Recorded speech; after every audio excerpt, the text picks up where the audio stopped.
The Demoiselle 10.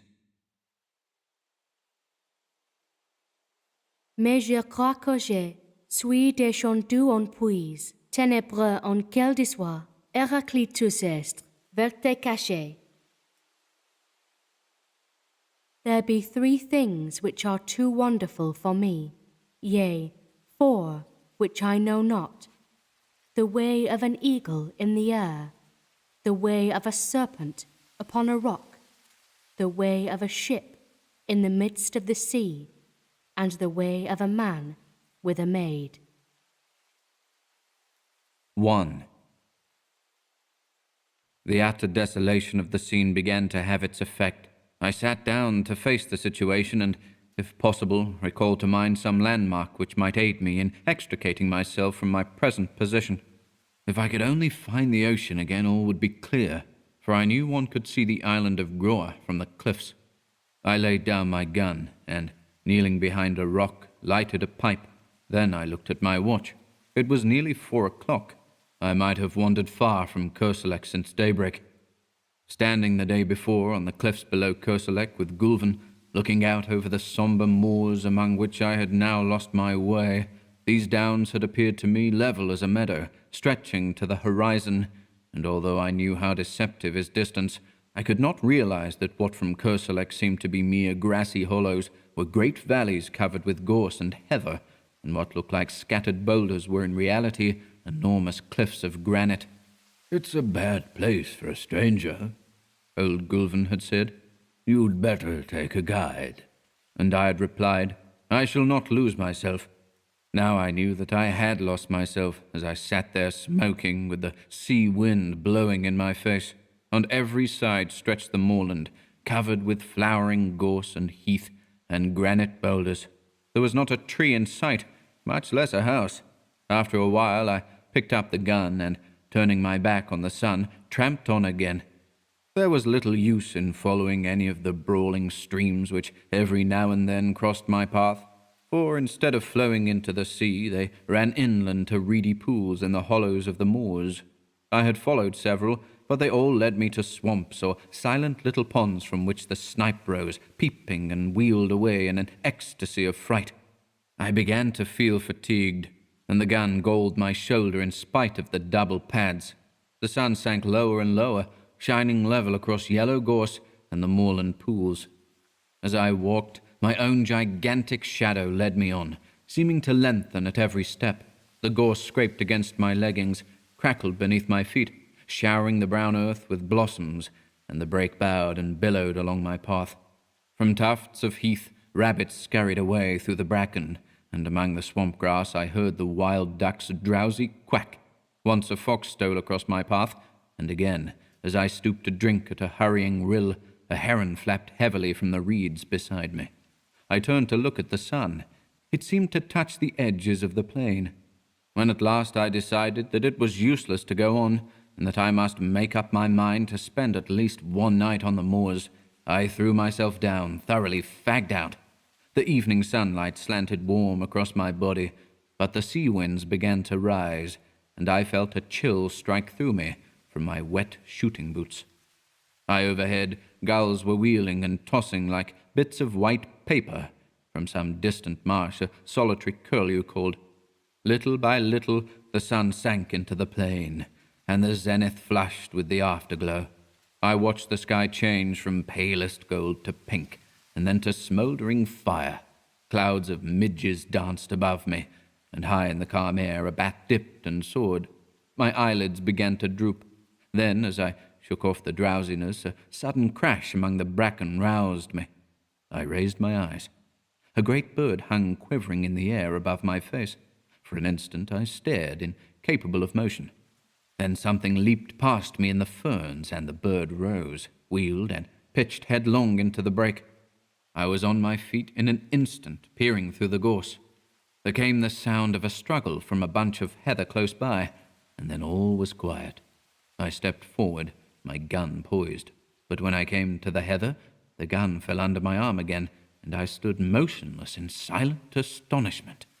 A dead hare lay on the ground, and on the hare stood a magnificent falcon, one talon buried in the creature's neck. the other planted firmly on its limp flank. But what astonished me was not the mere sight of a falcon sitting upon its prey. I had seen that more than once. It was that the falcon was fitted with a sort of leash about both talons, and from the leash hung a round bit of metal like a sleigh bell. The bird turned its fierce yellow eyes on me, and then stooped and struck its curved beak into the quarry. At the same instant, hurried steps sounded among the heather, and a girl sprang into the covert in front. Without a glance at me, she walked up to the falcon, and passing her gloved hand under its breast, raised it from the quarry. Then she deftly slipped a small hood over the bird's head, and holding it out on her gauntlet, stooped and picked up the hair. She passed a cord about the animal's legs and fastened the end of the thong to her girdle. Then she started to retrace her steps through the covert. As she passed me, I raised my cap, and she acknowledged my presence with a scarcely perceptible inclination. I had been so astonished, so lost in admiration of the scene before my eyes, that it had not occurred to me that here was my salvation. But as she moved away, I recollected that unless I wanted to sleep on a windy moor that night, I had better recover my speech without delay. At my first word she hesitated, and as I stepped before her, I thought a look of fear came into her beautiful eyes. But as I humbly explained my unpleasant plight, her face flushed, and she looked at me in wonder. "Surely you did not come from Kerselec?" she repeated. Her sweet voice had no trace of the Breton accent, nor of any accent which I knew, and yet there was something in it I seemed to have heard before, something quaint and indefinable, like the theme of an old song. I explained that I was an American, unacquainted with Finisterre, shooting there for my own amusement. "An American?" she repeated in the same quaint musical tones. "I have never before seen an American." For a moment she stood silent. Then, looking at me, she said, "If you should walk all night, you could not reach Kerselec now, even if you had a guide." This was pleasant news. "But," I began, "if I could only find a peasant's hut where I might get something to eat and shelter." The falcon on her wrist fluttered and shook its head. The girl smoothed its glossy back and glanced at me. "Look around," she said gently. "Can you see the end of these moors? Look north, south, east, west. Can you see anything but moorland and bracken?" "No," I said. "The moor is wild and desolate. It is easy to enter, but sometimes they who enter never leave it. There are no peasants' huts here." "Well," I said, "if you will tell me in which direction Kerselec lies, tomorrow it will take me no longer to go back than it has to come." She looked at me again with an expression almost like pity. "Ah," she said. "to come is easy and takes hours. To go is different and may take centuries." I stared at her in amazement, but decided that I had misunderstood her.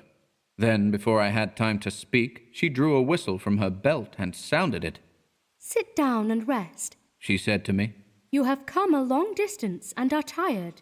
She gathered up her pleated skirts and, motioning me to follow, picked her dainty way through the gorse to a flat rock among the ferns.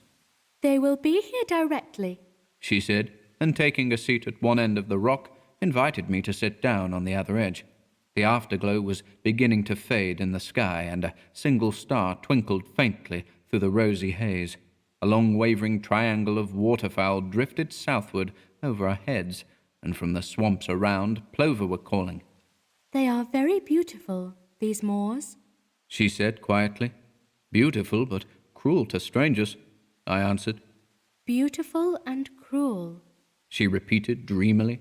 "Beautiful and cruel." "Like a woman," I said stupidly. "Oh!" she cried with a little catch in her breath, and looked at me. Her dark eyes met mine, and I thought she seemed angry or frightened. "Like a woman," she repeated under her breath. "How cruel to say so." Then, after a pause, as though speaking aloud to herself, "How cruel for him to say that."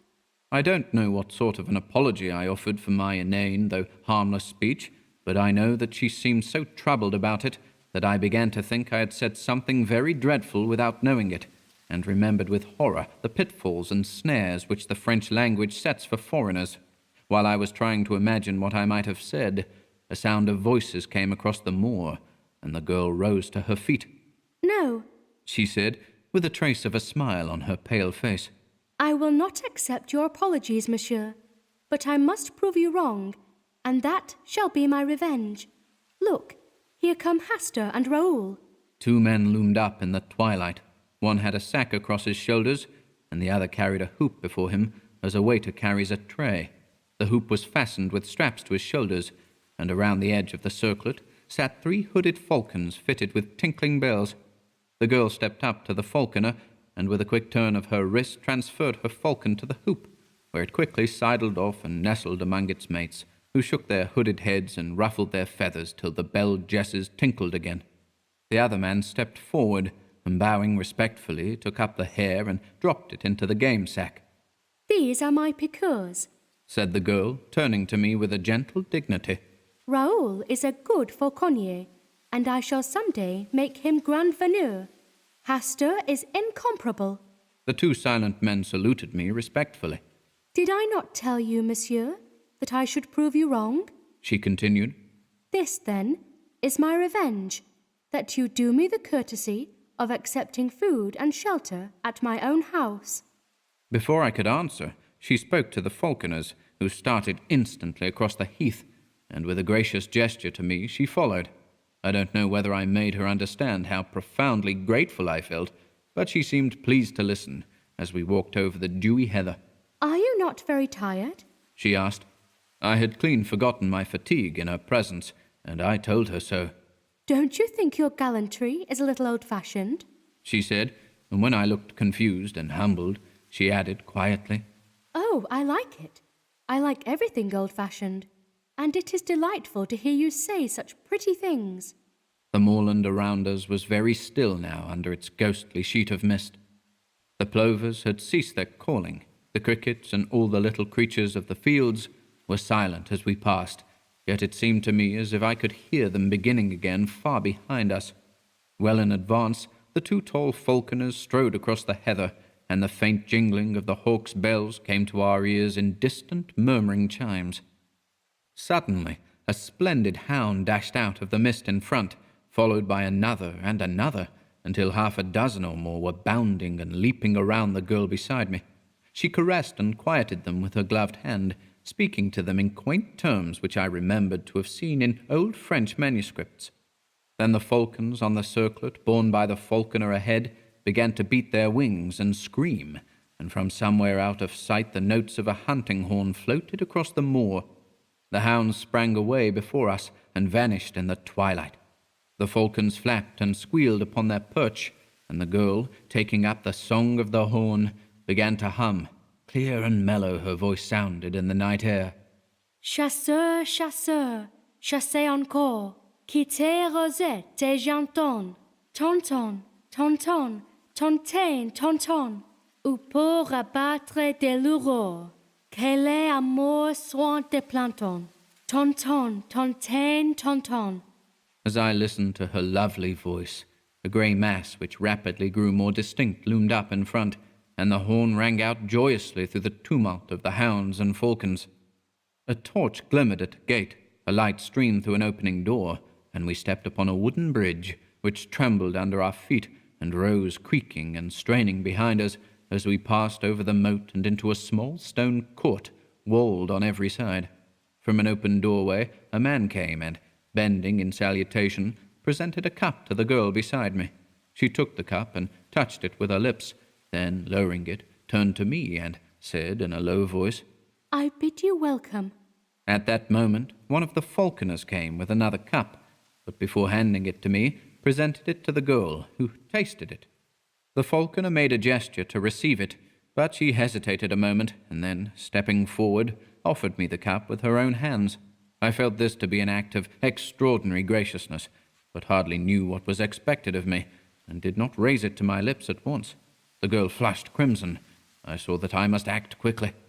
Mademoiselle, I faltered, a stranger whom you have saved from dangers he may never realize empties this cup to the gentlest and loveliest hostess of France. In his name, She murmured, crossing herself as I drained the cup. Then, stepping into the doorway, she turned to me with a pretty gesture, and, taking my hand in hers, led me into the house, saying again and again, You are very welcome. Indeed, you are welcome to the Chateau d'Ys. 2. I awoke next morning with the music of the horn in my ears, and leaping out of the ancient bed, went to a curtained window where the sunlight filtered through little deep-set panes. The horn ceased as I looked into the court below. A man who might have been brother to the 2 falconers of the night before stood in the midst of a pack of hounds. A curved horn was strapped over his back, and in his hand he held a long-lashed whip. The dogs whined and yelped, dancing around him in anticipation. There was the stamp of horses, too, in the walled yard. "Mount!" cried a voice in Breton, and with a clatter of hoofs the 2 falconers, with falcons upon their wrists, rode into the courtyard among the hounds. Then I heard another voice which sent the blood throbbing through my heart. Piriou Louis, hunt the hounds well, and spare neither spur nor whip. Thou Raoul and thou Gaston, see that the Epervier does not prove himself niais, and if it be best in your judgment, faites courtoisie à l'oiseau, jardinier un oiseau, like the moeder on Hastur's wrist. It is not difficult, but thou, Raoul, mayest not find it so simple to govern that Hagar. Twice last week he foamed au vif, and lost the beccade, although he is used to the lure. The bird acts like a stupid branchier. Petre un Hagar n'est pas si facile. Was I dreaming? The old language of falconry which I had read in yellow manuscripts, the old forgotten French of the Middle Ages, was sounding in my ears while the hounds bayed and the hawks' bells tinkled accompaniment to the stamping horses. She spoke again in the sweet forgotten language. If you would rather attach the longe and leave the Hagar au bloc, Raoul, I shall say nothing, for it were a pity to spoil so fair a day's sport with an ill-trained sort. Et si mère baissée, it is possibly the best way. Ça lui donnera de ron. I was perhaps hasty with the bird. It takes time to pass à la filière and the exercises d'escape. Then the falconer Raoul bowed in his stirrups and replied, "If it be the pleasure of Mademoiselle, I shall keep the hawk." It is my wish, she answered. Falconry I know, but you have yet to give me many a lesson in artillery, my poor Raoul. Sieur Périeux Louis mount. The huntsman sprang into an archway, and in an instant returned, mounted upon a strong black horse, followed by a piqueur, also mounted. Ah! She cried joyously. Speed, Glemeret Grenet! Speed! Speed all! Sound thy horn, Sieur Périeux! The silvery music of the hunting horn filled the courtyard. The hounds sprang through the gateway, and galloping hoofbeats plunged out of the paved court, loud on the drawbridge, suddenly muffled, and lost in the heather and bracken of the moors. Distant and more distant sounded the horn, until it became so faint that the sudden carol of a soaring lark drowned it in my ears. I heard the voice below responding to some call from within the house. I do not regret the chase. I will go another time. Courtesy to the stranger, Pelagie, remember. And a feeble voice came quavering from within the house. Courtoisie. I stripped and rubbed myself from head to foot in the huge earthen basin of icy water, which stood upon the stone floor at the foot of my bed. Then I looked about for my clothes. They were gone, but on a settle near the door lay a heap of garments, which I inspected with astonishment. As my clothes had vanished, I was compelled to attire myself in the costume which had evidently been placed there for me to wear while my own clothes dried. Everything was there, cap, shoes, and hunting doublet of silvery grey homespun, but the close-fitting costume and seamless shoes belonged to another century, and I remembered the strange costumes of the 3 falconers in the courtyard. I was sure that it was not the modern dress of any portion of France or Brittany, but not until I was dressed and stood before a mirror between the windows did I realize that I was clothed much more like a young huntsman of the Middle Ages than like a Breton of that day. I hesitated and picked up the cap. Should I go down and present myself in that strange guise? There seemed to be no help for it. My own clothes were gone, and there was no bell in the ancient chamber to call a servant, so I contented myself with removing a short hawk's feather from the cap, and, opening the door, went downstairs. By the fireplace in the large room at the foot of the stairs, an old Breton woman sat spinning with a distaff. She looked up at me when I appeared, and, smiling frankly, wished me health in the Breton language, to which I laughingly replied in French. At the same moment my hostess appeared, and returned my salutation with a grace and dignity that sent a thrill to my heart. Her lovely head, with its dark curly hair, was crowned with a headdress which set all doubts as to the epoch of my own costume at rest. Her slender figure was exquisitely set off in the homespun hunting gown edged with silver, and on her gauntlet-covered wrist she bore one of her petted hawks. With perfect simplicity, she took my hand and led me into the garden and the court, and, seating herself before a table, invited me very sweetly to sit beside her. Then she asked me, in her soft, quaint accent, how I had passed the night, and whether I was very much inconvenienced by wearing the clothes which old Pelagie had put there for me while I slept. I looked at my own clothes and shoes, drying in the sun by the garden wall, and hated them. What horrors they were, compared with the graceful costume which I now wore. I told her this laughing, but she agreed with me very seriously. "We will throw them away," she said in a quiet voice. In my astonishment, I attempted to explain that I not only could not think of accepting clothes from anybody, although for all I knew it might be the custom of hospitality in that part of the country, but that I should cut an impossible figure if I returned to France clothed as I was then. She laughed and tossed her pretty head, saying something in old French which I did not understand, and then Pelagie trotted out with a tray, on which stood 2 bowls of milk, a loaf of white bread, fruit, a platter of honeycomb, and a flagon of deep red wine. "You see, I have not yet broken my fast, because I wished you to eat with me, but I am very hungry." She smiled.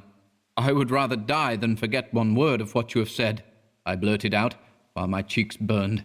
"She will think me mad," I added to myself, but she turned to me with sparkling eyes.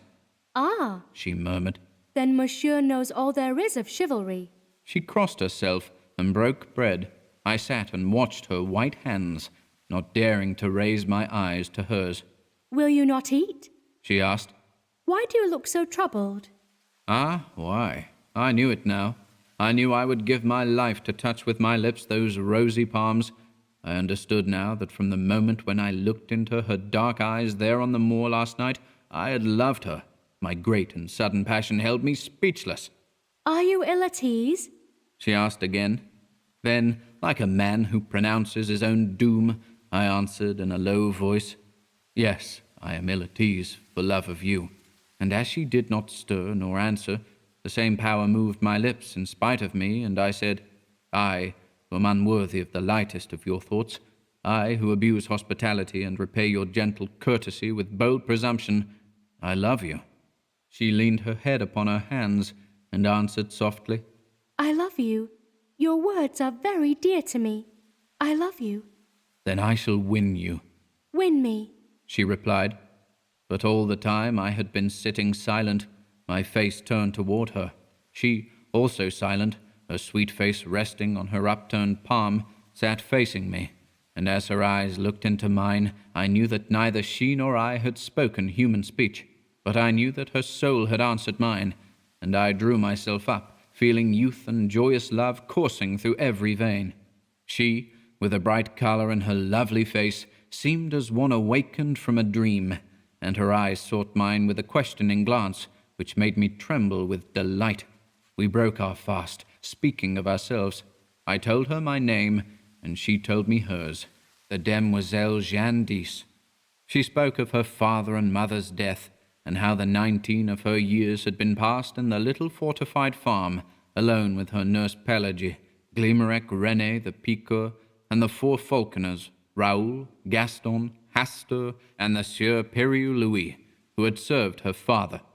She had never been outside the moorland, never even had seen a human soul before, except the falconers and Pelagie.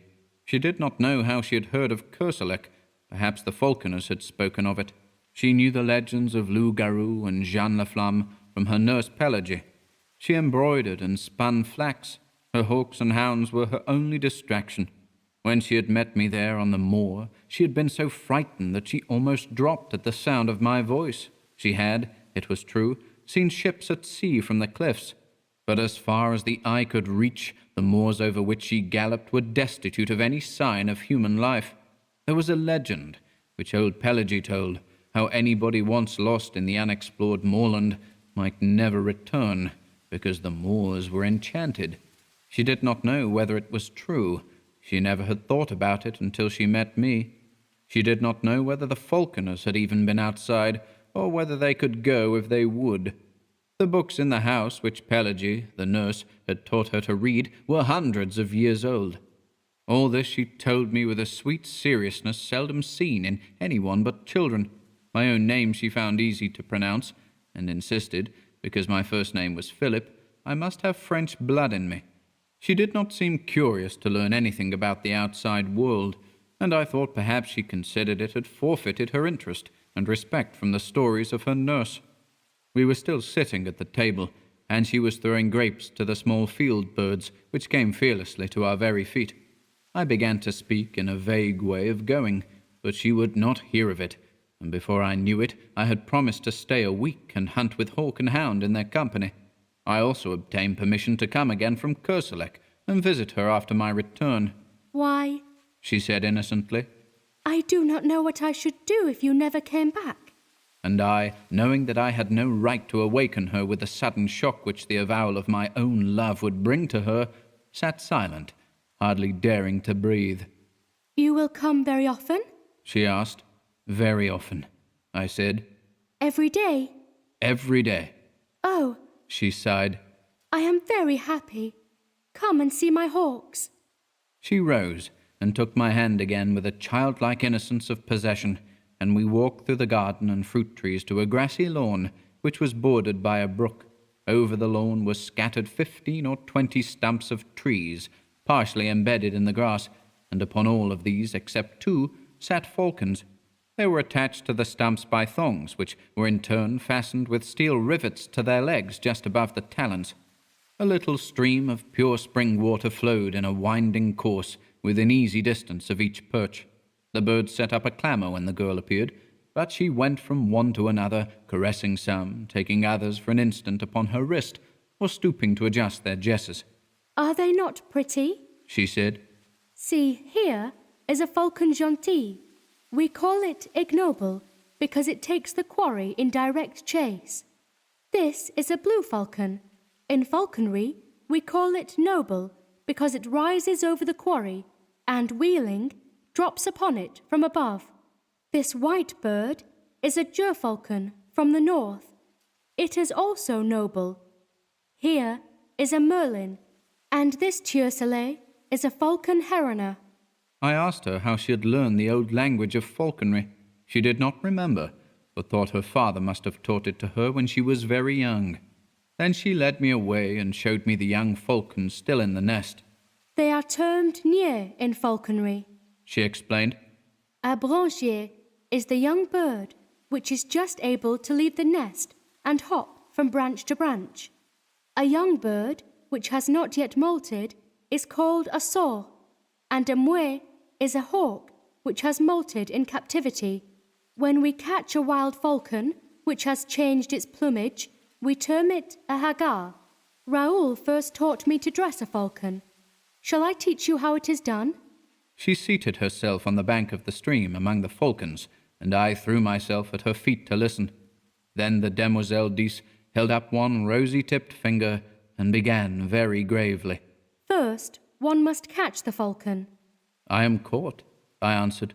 She laughed very prettily, and told me my dressage would perhaps be difficult, as I was noble. I am already tamed, I replied, jest and belled. She laughed, delighted. Oh, my brave falcon, then you will return at my call? I am yours, I answered gravely. She sat silent for a moment, then the colour heightened in her cheeks, and she held up her finger again, saying, Listen, I wish to speak of falconry. I listen, Countess Jandis. But again she fell into the reverie, and her eyes seemed fixed on something beyond the summer clouds. Philip, she said at last. Jeanne, I whispered. That is all. That is what I wished. She sighed. Philip and Jeanne. She held her hand toward me, and I touched it with my lips. Win me, She said, but this time it was the body and soul which spoke in unison. After a while she began again.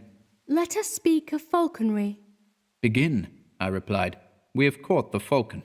Then Jeanne d'Ys took my hand in both of hers, and told me how with infinite patience the young falcon was taught to perch upon the wrist, how little by little it became used to the bell jesses and the chaperone cornet. They must first have a good appetite. She said, Then, little by little, I reduce their nourishment, which in falconry we call pas.